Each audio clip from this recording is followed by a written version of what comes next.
رحیم مضاعف کا آپ نے ایک قاعدہ پڑھ لیا، اب ہم پڑھتے ہیں مضاعف کے دوسرے قاعدہ کو۔ مضاعف کے دوسرے قاعدے کا نام ہے مد ضب والا قانون۔ قانون یہ ہے، ہر وہ کلمہ جس کلمہ میں دو حرف ایک جنس کے اکٹھے آ جائیں، پہلا ساکن ہو دوسرا متحرک ہو، اور وہ کلمہ کی ابتدا میں نہ ہوں، درمیان سے آ جانا آخر سے آ جانا الگ بات ہے، کلمہ کی ابتدا میں نہ ہوں تو ان کا آپس میں ادغام کرنا واجب ہے۔ جیسے مدن ربن جو اصل میں مدن ربن تھے، ان مثالوں میں دو حرف ایک جنس کے اکٹھے آ گئے ہیں، کلمہ بھی ایک ہے اور یہ کلمہ کی ابتدا میں نہیں ہے، تو ہم نے دال کا دال میں با کا با میں ادغام کر دیا، تو یہ مدن سے مدن ربن سے ربن بن گئے۔ لیکن اس قاعدہ کے لیے چند شرائط ہیں۔ پہلی شرط یہ ہے متجانسین، جڑے دو حرف ایک جنس دے اکٹھے آئے نے، متجانسین دو حمزے کلمہ غیر موضوع التضعیف میں نہ ہوں، اگر ہوں گے تو قانون جاری۔ جیسے قراءن، یہ آپ نے محموز کے قواعد میں پڑھ لیا ہے، قراءن والا قانون۔ اس مثال میں آپ دیکھیں بھائی، دو حرف ہیں ایک جنس کے ہیں اکٹھے ہیں، کلمہ ایک ہے، پہلا ساکن ہے دوسرا متحرک ہے، ادغام نہیں کریں گے۔ کیوں؟ کیونکہ یہ دو حمزے کلمہ غیر موضوع التضعیف میں آ گئے، اب ادغام نہیں کریں گے، بلکہ یہ جو دوسرا حمزہ یہ یا سے تبدیل ہوگا، یہ آپ قانون پڑھ آئے ہو۔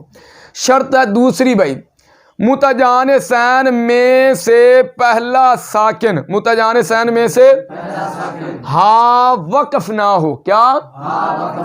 اگر ہوگی تو قانون جاری۔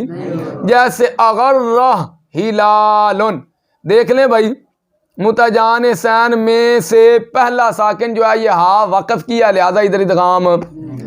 نمبر 3، متجانسین میں سے پہلا ساکن مدہ، پہلا ساکن کسی جوازی قانون کے ساتھ بدلا ہوا نہ ہو۔ متجانسین میں سے پہلا ساکن مدہ کسی جوازی قانون کے ساتھ، جیسے ریا جو اصل میں ریا تھا، محموز کے قاعدہ نمبر 1 یا مانو یو مینو والے قانون کے مطابق اس حمزہ کو ما قبل حرکت کے مطابق حرف علت سے تبدیل کیا، ریا سے ریا بن گیا۔ تو ادھر آپ بظاہر دیکھ رہے ہیں دو حرف ایک جنس کے اکٹھے آ گئے، ایک یا اور یہ دوسری یا، کلمہ بھی ایک ہے اور پہلا ساکن ہے دوسرا متحرک ہے، اور یہ کلمہ کی ابتدا میں نہیں ہے، ادغام کرنا چاہیے تھا لیکن نہیں کر رہے۔ وجہ اس کی یہ ہے، یہ جو ہمیں پہلی یا نظر آ رہی ہے یہ حمزہ سے تبدیل ہو کر آئی، اس لیے قانون جاری نہیں کریں گے۔ کتنی شرطیں ہو گئیں؟ 3۔ نمبر 4، متجانسین میں سے پہلا ساکن مدہ، متجانسین میں سے پہلا ساکن کلمہ کے آخر میں نہ ہو، اگر ہوگا تو قانون جاری۔ فی یومن، فی دیکھ لیں بھی، یہ یا اور یہ یا دونوں اکٹھی تو ہو رہی ہیں، کلمہ یہ اگرچہ الگ ہے، دونوں یا اکٹھی ہو رہی ہیں، پہلی ساکن ہے فی، یہ جو کسرہ نظر آ رہا ہے یہ فا کے نیچے ہے، یا پر نہیں ہے، یہ پہلی ساکن ہے دوسری، لیکن ادغام نہیں کریں گے۔ کیوں؟ کیونکہ ادھر جو ہمیں پہلی یا ساکن نظر آ رہی ہے یہ ہے مدہ، اور یہ ہے کہاں پر؟ یہ کلمہ کے آخر میں ہے، اس لیے ادھر ادغام نہیں کریں گے۔ نمبر 5، متجانسین کا آپس میں ادغام کرنے سے ایک باب کے صیغہ کا دوسرے باب کے صیغہ کے ساتھ التباس نہ آتا ہو، اگر التباس آتا ہو تو پھر بھی قانون جاری۔ جیسے کوویلا، تو کوویلا، ادھر ادغام نہیں کریں گے۔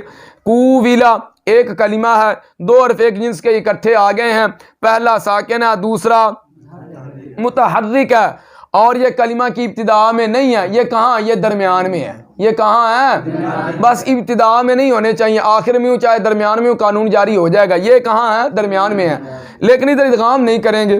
شرائط تو پائی جا رہی ہیں. اگر ادھر ادغام کرتے ہیں تو کوویلا سے کیا پڑھیں گے؟ کوویلا.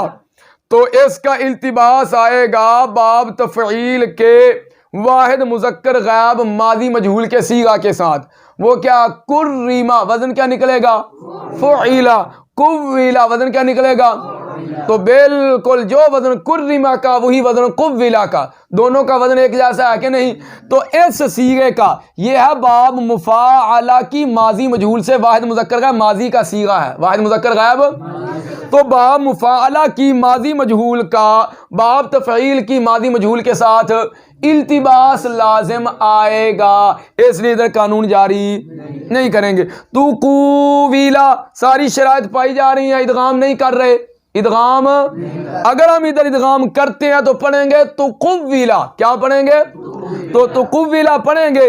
یہ باب تفاعل کی ماضی مجہول کا صیغہ ہے، اس کا التباس آئے گا باب تفاعل کی ماضی مجہول کے صیغہ کے ساتھ واحد مذکر غائب کے ساتھ، واحد مذکر غائب کے ساتھ. یہ باب تفاعل کی ماضی مجہول کا صیغہ ہے اور اس کا التباس آئے گا باب تفاعل کی ماضی مجہول کے صیغہ واحد مذکر غائب کے ساتھ، واحد مذکر غائب ماضی کے ساتھ آئے گا.